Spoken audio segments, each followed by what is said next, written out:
Tu réfléchis trop, et tu ne peux pas t'en empêcher, ton cerveau ne s'arrête jamais vraiment. On te dit de te détendre, de ne pas autant analyser. Mais penser trop, c'est ton cerveau qui prépare chaque scénario possible. Tu repenses à une conversation d'il y a 3 ans. Tu anticipes des problèmes qui n'existent pas encore.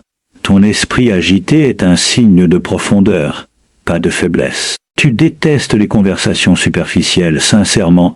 Les petites discussions te vident d'énergie très vite. Les gens pensent que tu es distant ou arrogant. En réalité, ton cerveau cherche du sens, pas du remplissage. Tu préfères une vraie conversation à 10 échanges vides.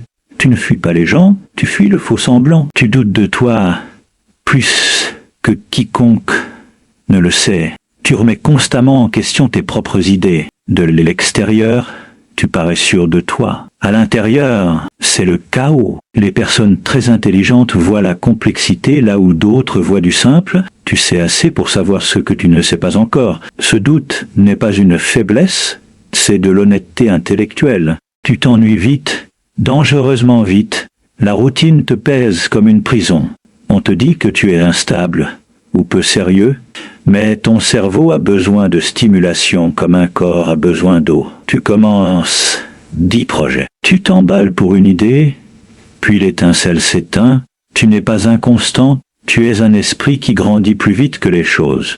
Tu ressens tout, bien trop intensément. Une chanson te touche comme une vague. Une histoire triste peut ruiner ta journée.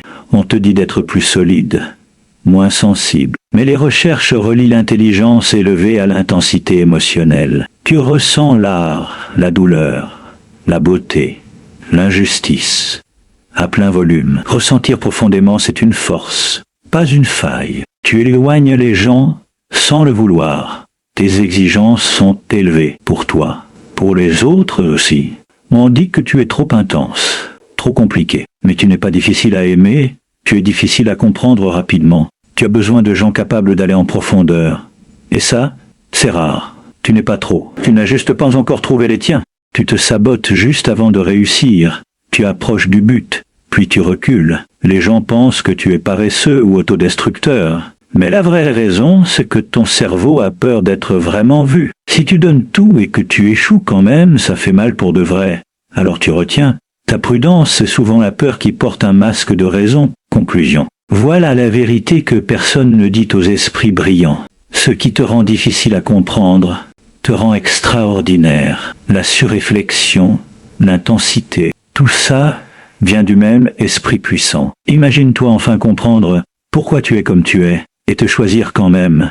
Si cette vidéo t'a aidé à te sentir un peu moins seul, abonne-toi et laisse un commentaire. Dis-moi quel point t'a touché le plus. À très vite.